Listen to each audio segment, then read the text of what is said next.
Citizens are worried about the fragile state of our nation's infrastructure, including airstrips, bridges, canals, river defenses, roadways, and stellings, all of which seem to be disasters waiting to happen in our municipalities and neighborhoods. Protests in the name of better roads and bridges are the order of the day.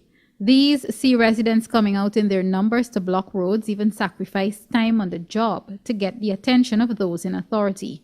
For those regions further away, we hear horror stories about motorists protesting and shutting down the East Bank Burbist Road, dilapidated ferry stellings that require rehabilitation works, a $54 million airstrip that has never been in use, contractors not using the right materials for road works in Region 1, protest action in Port Kaituma, delayed infrastructure work in hinterland communities because of contractor negligence, collapse of the Supernam Stelling, hazardous state of the Bartica-Pataro Road, Kokwani-Aichuni Road saga, and the list continues. Most of those mentioned focuses on what happens in far-flung communities. I recently spoke with Deputy Mayor Patricia Greene, who highlighted some of the infrastructural problems her organization faces in the city. The Deputy Mayor placed emphasis on drains, canals, avenues, and playgrounds in the city. Let's talk about our playgrounds now. Why are they in the state that they're in? I mean, some overgrown like bushes, you can't walk. Children and students no longer utilize these playgrounds in various communities. For example, I know there's one in Roxanne Gornum. Why are these playgrounds and fields in the state that they're in? Playground, parks, avenues come under the responsibility of the city. And yes, some of them are in deplorable states, but we must remember that when those playgrounds were identified for those areas, it would have been a committee, a community committee, who would have come forward and applied to the city council to use a particular area for a play field or a playground. And the council would give the permission and hope that the committee works along with a member of the council and a member of our engineering department to ensure that it is properly managed. In some cases, you don't hear back from the community, right? The members of the committee, some of them may work, some of them are working in their own interest, some of them probably died, some of them left the committee because they've gone on to another community, and so therefore it's left like that. But it is our responsibility. As regards to resources, adequate resources, as you know, the city council is cash strapped. Yeah. And if under the social development committee, it is only $1 million allocated for the use in 1 year, how can we try to facilitate a playfield we want cutting? The council most times will ask from the engineers department to ask our workers to go and weed down that play field. We will assist like that. But in other cases, I know during Gail Teixeira's reign as Minister of Youth, Sports and Culture, we were afforded $1 million to assist with play fields or to develop new play fields. We did benefit from that. Again, the committee and communities were involved. But then after she stopped doing that, it is now introduced after a couple of years by Minister Anthony. We are hoping that next year the communities will start to benefit, to submit their requests for whatever it is. If it's to fix back the fence, if it is to do weeding, if it's to put up a new fence, if it's to put up a basketball court or something, whatever it is to be done, that they will now start applying through the council for the benefits of that money being offered by the Ministry of Youth, Sports and Culture. All right. But the vision of the council is that all our avenues, all our parks, our gardens and playfields should be one that we are proud of. One where in the afternoons our children can go and relax. You have your studies, you must be able to go into the garden, sit free, relax, enjoy the atmosphere. Same with our playfields. I must congratulate some residents, especially in East Rhineville. They have taken on the responsibility to develop a new area just in front of the East Rhineville School. If you pass, you see beautiful lawns, well picketed, well planted up with nice shrubs and flowers and so. And they have seats where you can sit and enjoy a nice afternoon of relaxation. Now, if every committee, in every community, or every other somebody, a doctor street. You know, we'd be able to put our hands together and work towards this thing. But for the city council alone to do it, I don't think it will be possible. All right.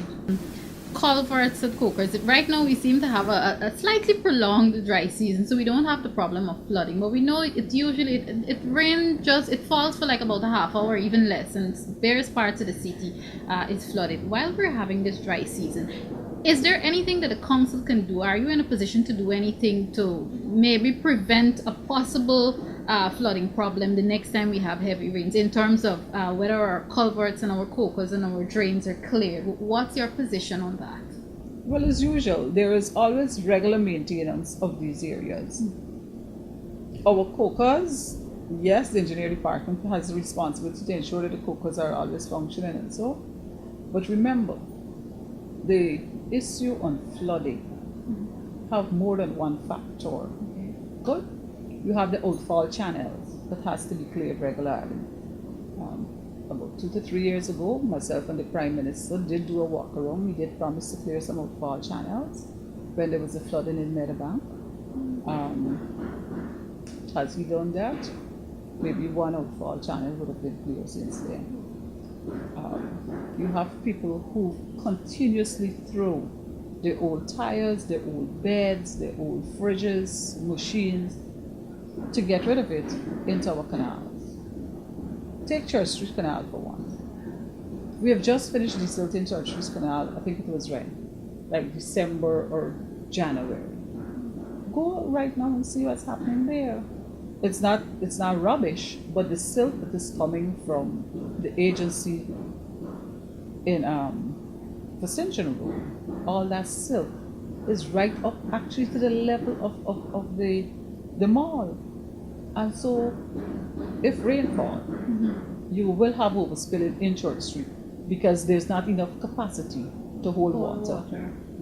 What you find, and I was told only this morning, that there are arrangements in place to clear around Border Market, because you find vendors will vend, and in the afternoon after they throw the stuff into the drain, right? They don't want to take it further to one of our bins, and then they have all these old pallets and so. My understanding is that there is measures to be put in place to prevent that from happening. All should be done before the rain come again. And we know now with global warming, you don't have no rainy season. Yes. Overnight the rain can come. True. If you go through some of our canals, we would have put over the bridges.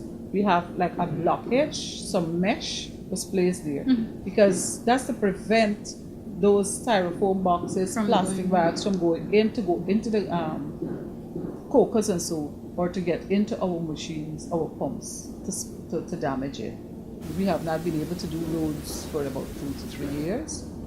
When I came in as a councillor, my vision was to make sure that we maintain our garden city, because it wasn't in this state. We maintain our avenues, we maintain our parks, we maintain our gardens.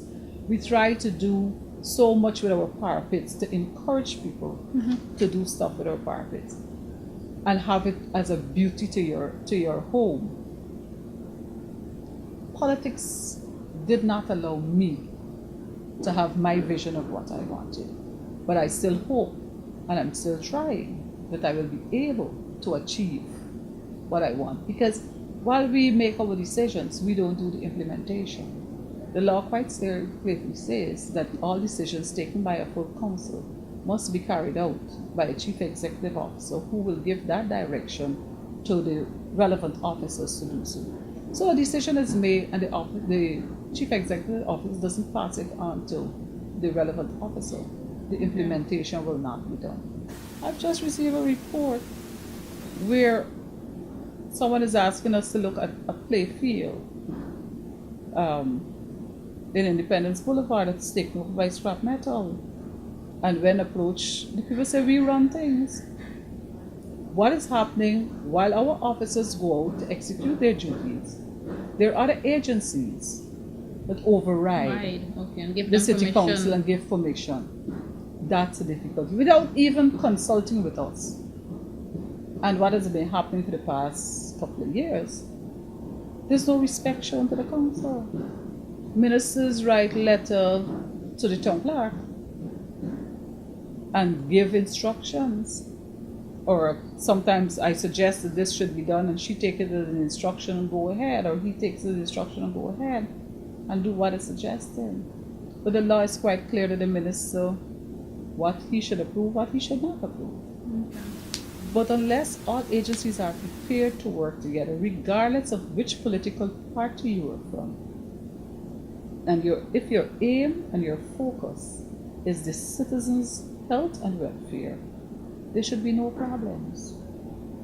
But you have people who says, "Oh, you're not from my party." You assume because my hair is straight, I didn't vote for you. True. Or you True. assume because my hair is kinky, I didn't vote for you. And you say, "You didn't vote for me, so I'm not going to fix your road.